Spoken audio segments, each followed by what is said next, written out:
L'objectif de cette séquence, c'est de démontrer la relation qui a été donnée dans le cours entre la durée mesurée ΔT et la durée propre ΔT0 mesurée dans le référentiel propre.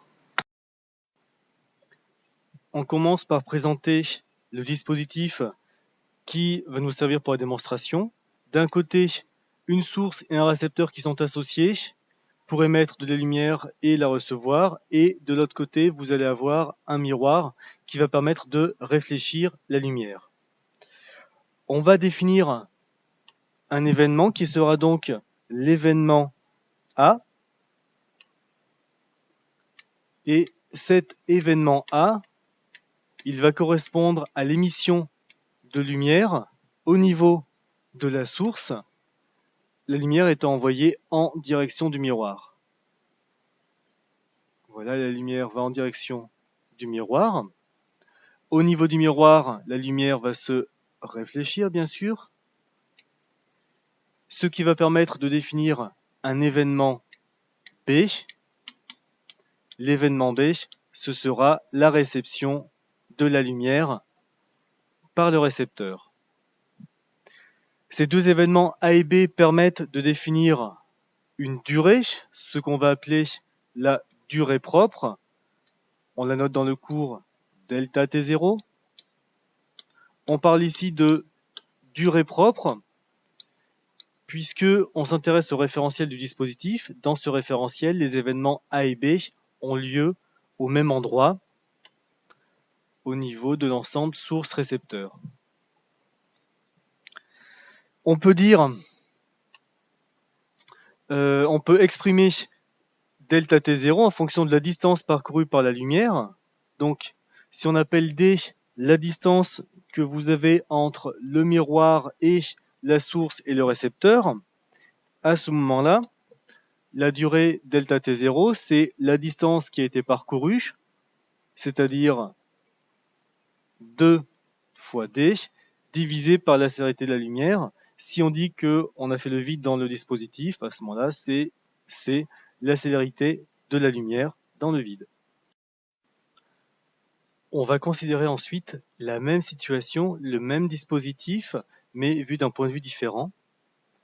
On va dire que notre dispositif se déplace dans un référentiel, donc qui sera le référentiel du laboratoire, et notre dispositif se déplace de la gauche vers la droite avec une vitesse constante v. On a donc un mouvement rectiligne uniforme pour le récepteur dans ce référentiel. On a représenté déjà le dispositif dans la position initiale. Donc ça va être pour l'événement A quand la lumière est émise. Et ce qu'on va faire, c'est qu'on va représenter le dispositif à deux instants différents également. D'une part, ça va donc être l'événement B au moment où le rayon de lumière rejoint le récepteur. Et puis, on va également le représenter à un moment donné sur le trajet entre les deux positions correspondant aux événements A et B. Vu dans le référentiel du laboratoire, la trajectoire de la lumière va être différente. Il faut maintenant tenir compte du déplacement de l'ensemble du dispositif dans le référentiel de laboratoire. Et donc, la trajectoire qui sera vue, c'est celle-là, la lumière qui est émise, l'événement A, qui va jusque vers le miroir et qui ensuite va retourner vers le récepteur.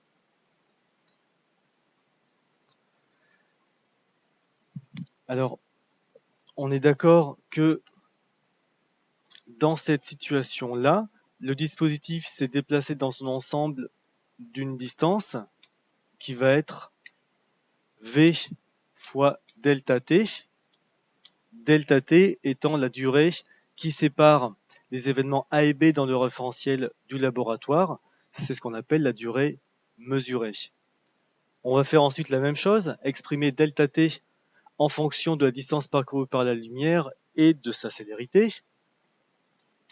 Pour cela, donc rappelons qu'on a ici la distance D entre le miroir et l'ensemble source-récepteur. Et pour trouver cette longueur-là, il va falloir faire appel au théorème de Pythagore. Donc on cherche l'hypoténuse avec un côté de longueur d et l'autre côté qui a pour longueur v fois delta t divisé par 2. On a donc pour cette longueur, la valeur qu'on aura, ce sera avec une racine carrée de la distance d au carré plus v fois delta t divisé par 2, l'ensemble au carré, et nous prenons la racine carrée de l'ensemble ici. On peut maintenant exprimer la durée delta t. Delta t, c'est donc la distance parcourue, soit 2 fois le terme précédent, d au carré plus v fois delta t sur 2 au carré, le tout divisé par la célérité de la lumière dans le vide. On considère là encore que le vide a été fait pour le dispositif. On cherche à faire le lien entre la durée propre delta t0 et la durée mesurée delta t. Pour ça, on va se servir de l'expression qui a été obtenue tout à l'heure pour en tirer l'expression de la distance petit d. On va donc avoir à partir de là petit d qui va être égal à c fois delta t0 divisé par 2. Cette expression-là, on va pouvoir la remettre dans l'expression obtenue par ailleurs pour delta t. Ça va donner delta t égale 2 fois la racine carrée de d au carré, c'est-à-dire c carré fois delta t0 au carré divisé par 4 plus v carré fois delta t au carré divisé par 4, tout ça divisé par c.